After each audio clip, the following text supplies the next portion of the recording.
نحمده ونصلي على رسوله الكريم أما بعد فأعوذ بالله من الشيطان الرجيم بسم الله الرحمن الرحيم رب اشرح لي صدري ويسر لي أمري واحلل عقدة من لساني يفقهوا قولي اللهم أرنا الحق حقا وارزقنا اتباعه وأرنا الباطل باطلا وارزقنا اجتنابه آمین یا رب العالمین۔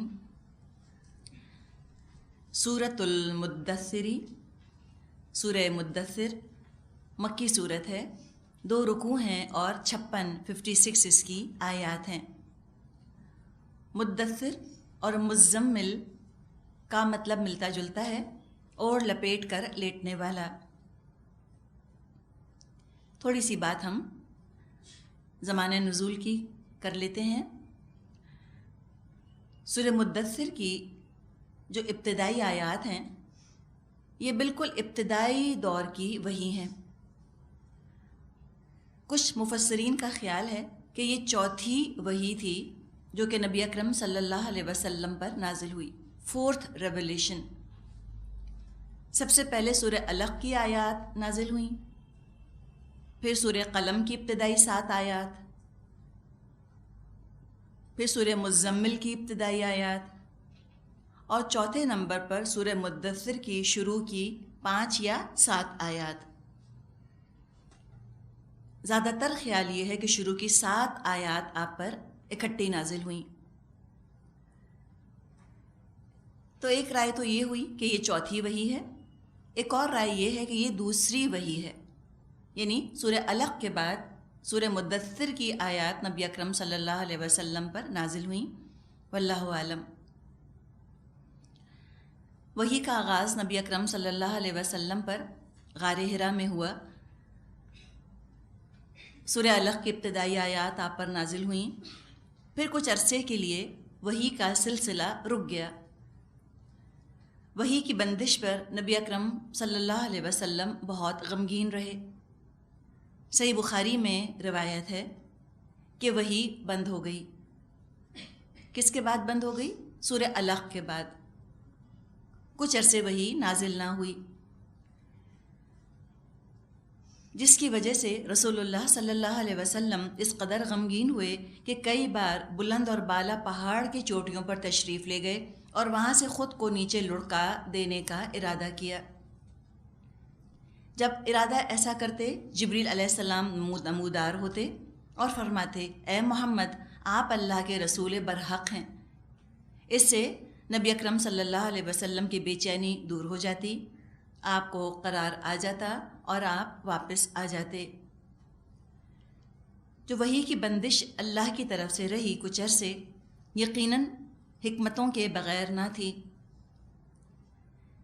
اس کا فائدہ یہ ہوا کہ پہلی وحی کے نزول کی وجہ سے، یعنی کہ جو بشر کا ملک سے ملاقات کا تجربہ تھا، ایک ہیومن کا اینجل سے جو سمجھیں کہ انکاؤنٹر ہوا تھا، ملاقات ہوئی تھی، اس کی قدرتی طور پہ ایک دہشت ہوتی ہے۔ جو دہشت اور جو خوف آپ پر طاری ہوا تھا وہ رفتہ رفتہ دور ہو گیا، اور دوبارہ وحی کی آمد کا شوق اور انتظار آپ کے اندر پیدا ہو گیا۔ جب آپ پر پہلی وحی نازل ہوئی تو آپ تھوڑے سے پریشان بھی ہوئے تھے کہ کہیں کوئی جن وغیرہ تو مجھ پر نہیں آ گیا۔ تو جب وحی کی بندش رہی، اس عرصے میں آپ مانوس ہو گئے، آپ فیملیئر ہو گئے، اور آپ کو یقین ہو گیا کہ آپ اللہ کے نبی ہیں اور آپ پر وحی لانے والے یقیناً اللہ کے پیغامبر ہیں، کوئی شیطان یا کوئی جن اس کے اندر ملوث نہیں۔ تو نبی اکرم صلی اللہ علیہ وسلم کی بے چینی اطمینان میں بدل گئی، اور آپ کا خوف انتظار میں بدل گیا۔ انتظار کے بعد جب کوئی چیز ملتی ہے اس میں شوق ہوتا ہے، اور شوق سے جب کوئی چیز لی جاتی ہے اس کا تاثر بہت خوشگوار ہوتا ہے۔ صحیح بخاری میں جابر بن عبداللہ رضی اللہ عنہ سے روایت ہے، نبی اکرم صلی اللہ علیہ وسلم نے فرمایا، میں چلا جا رہا تھا کہ مجھے اچانک آسمان سے ایک آواز سنائی دی۔ میں نے آسمان کی طرف نگاہ اٹھائی تو کیا دیکھتا ہوں، وہی فرشتہ جو میرے پاس غار حرا میں آیا تھا آسمان اور زمین کے درمیان ایک کرسی پر بیٹھا ہے۔ میں اس سے خوف زدہ ہو کر زمین کی طرف جا جھکا۔ پھر میں نے اپنے اہل خانہ کے پاس آ کر کہا، مجھے چادر اڑھا دو، مجھے چادر اڑھا دو۔ انہوں نے مجھے چادر اڑھا دی۔ اس کے بعد اللہ تعالیٰ نے یا ایھا المدثر کی آیات نازل فرمائیں۔ اس کے بعد وحی میں گرمی آ گئی، پے در پے وحی نازل ہونے لگی۔ سورہ مدثر کی ابتدائی آیات میں جو احکامات دیے گئے ہیں کئی ہیں، بہت سارے حکم دیے گئے ہیں نبی اکرم صلی اللہ علیہ وسلم کو۔ بظاہر بہت سادے، بظاہر بہت مختصر، بڑے بریف، اور سننے میں الفاظ بڑے خوبصورت اور پرکشش اور میوزیکل اور کانوں میں رس گھولنے والے ہیں، لیکن عمل اور مقصد کے لحاظ سے یہ احکامات کتنے بھاری ہیں اور کتنے مشکل ہیں۔ ان پر عمل کے نتیجے میں چاروں طرف سے دشمنیوں کی اور مخالفتوں کی آندھیاں چلنی شروع ہو جائیں گی،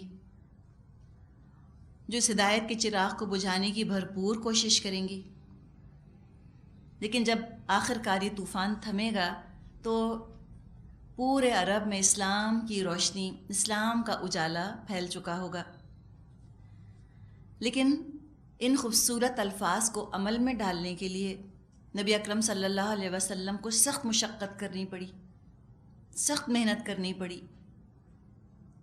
آپ کو بے گنتی مصائب برداشت کرنے پڑے، قربانیاں دینی پڑیں آپ کو، تب کہیں جا کر یہ الفاظ عمل میں ڈلے اور ان کی برکت سامنے آئی۔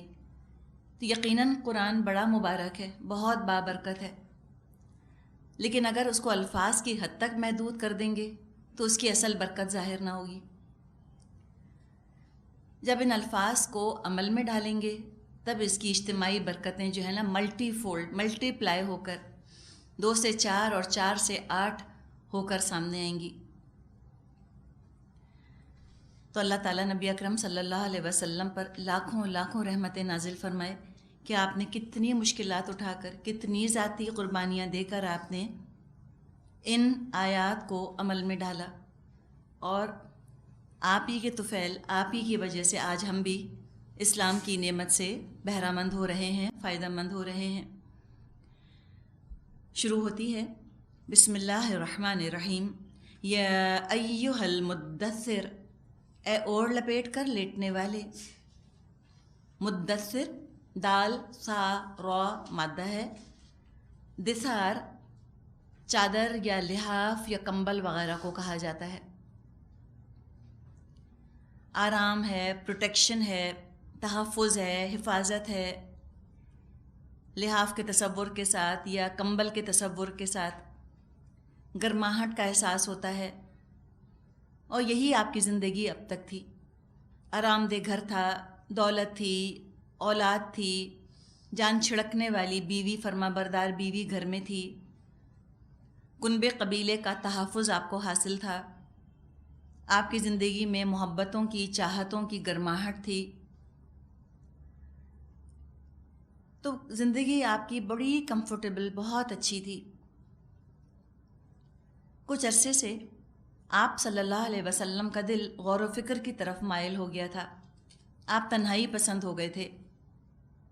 فرصت کے اوقات میں آپ غار حرا میں چلے جاتے تھے اور وہاں سوچ بچار کرتے رہتے تھے کہ اچانک آپ کے مبارک کندھوں پر ایک بھاری امانت کا بوجھ آ گیا۔ اس کی طرف آپ کو پکارا گیا، یا ایھا المدثر، اے اوڑھ لپیٹ کر لیٹنے والے، قم، کھڑے ہو جائیے۔ بس اب غور و فکر کے دن گئے، اب راحت اور آرام کے دن گئے، اٹھ جائیے۔ اب فرصت کی لگژری کہاں ہے؟ اتنے دن جو غور و فکر کیا، اپنی قوم کے بارے میں فکر مند رہے، تو یہ فکر اور یہ پریشانی مایوس کن نہیں ہونی چاہیے، کمر توڑنے والی نہیں ہونی چاہیے، بلکہ کسی کام پر آمادہ کرنے والی ہونی چاہیے، کمر کسنے والی ہونی چاہیے۔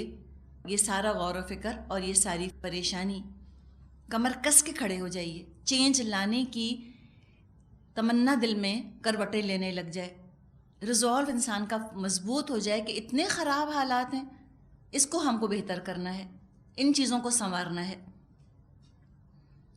اب عمل کے میدان میں، جہاد اور قتال کے میدان میں قدم رکھیے۔ کہہ دیا گیا نبی اکرم صلی اللہ علیہ وسلم سے قم، کھڑے ہو جائیے، طویل اور صبر آزما جد و جہد کے لیے تیار ہو جائیے۔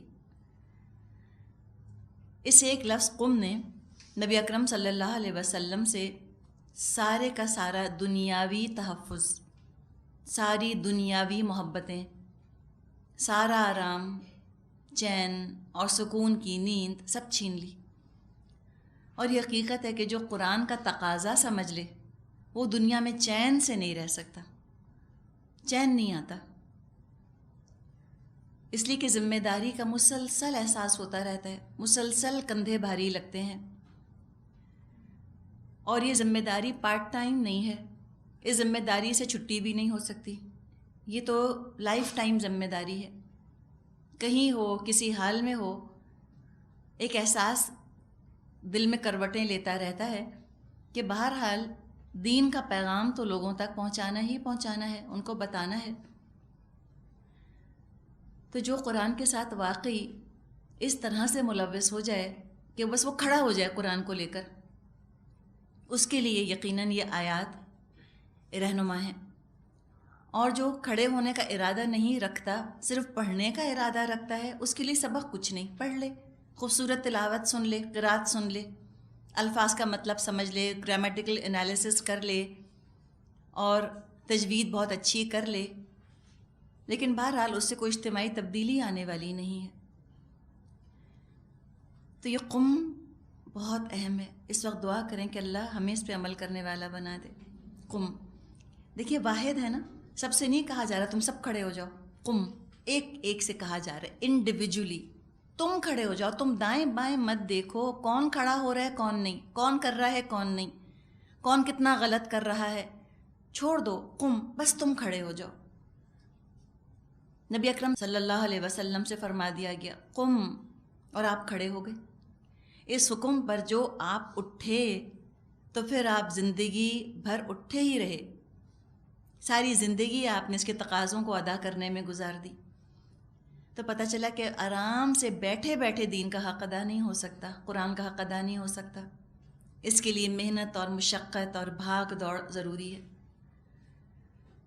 اس حکم کے ساتھ جو آپ کھڑے ہوئے، اس وقت سے لے کر زندگی کے آخری سانس تک آپ نے اس ذمہ داری کو ادا کرنے میں وقت لگا دیا۔ حقیقت ایک لمحہ بھی اس سے غفلت میں بسر نہیں ہوا۔ یہ آپ کی مسلسل سنت ہے، دین نافذ کرنا۔ اس سنت کا تصور آج ذہنوں سے لگتا ہے اوجھل ہو گیا کہ یہ بھی کوئی کام ہے کرنے کا۔ یقیناً چھوٹی چھوٹی سنتیں، مسواک کرنا بھی سنت ہے یقیناً، فجر کی 2 رکعتیں سنت پڑھ کر اور دائیں کروٹ لیٹ جانا بھی بہت اچھا ہے، یہ بھی یقیناً سنت ہے۔ لیکن جو دائمی سنت ہے، جو مسلسل سنت ہے، جس پر کہ مسلسل 23 سال آپ نے عمل کیا، وہ کیا ہے؟ دین پر عمل کرو، دین نافذ کرو، دین کو نافذ کرنے کی سنت۔ اور جب آپ اس کام کے لیے کھڑے ہوئے تو یہ کام آسان تو نہ تھا۔ جب آپ اس کام کو لے کر کھڑے ہوئے، آپ اس کلام کو لے کر کھڑے ہوئے تو اپنے پرائے ہو گئے، محبتیں نفرتوں میں بدل گئیں۔ کل تک صادق امین کہنے والے آج جان کے دشمن ہو گئے، جو کل تک جان چھڑک رہے تھے آج جان لینے والے بن گئے۔ لوگوں نے لالچ بھی دیا، لوگوں نے ڈرایا، دھمکایا، سب کچھ کیا۔ کسی نے تعریف کی، تعریف سے پھسلانا چاہا، کسی نے تنقید کی، اس سے پھسلانا چاہا، کسی نے ہمدردی کی، کسی نے غصہ کیا، کسی نے تانا دیا، کسی نے کچھ، لیکن آپ کے قدموں میں ذرہ برابر ڈگمگاہٹ نہ آئی، ثابت قدم، قم، ایسے جم کے آپ کھڑے ہوئے۔ ثابت قدمی سے، مستقل مزاجی سے آپ نے ہر رکاوٹ کو عبور کیا، جیسے کہ پہاڑ جم جاتا ہے نا، اور پھر دریا راستہ بدل لیتا ہے، پہاڑ نہیں راستہ بدلتا۔ ایسے اسٹیڈ فاسٹ، ایسے جم کے کھڑے ہونا۔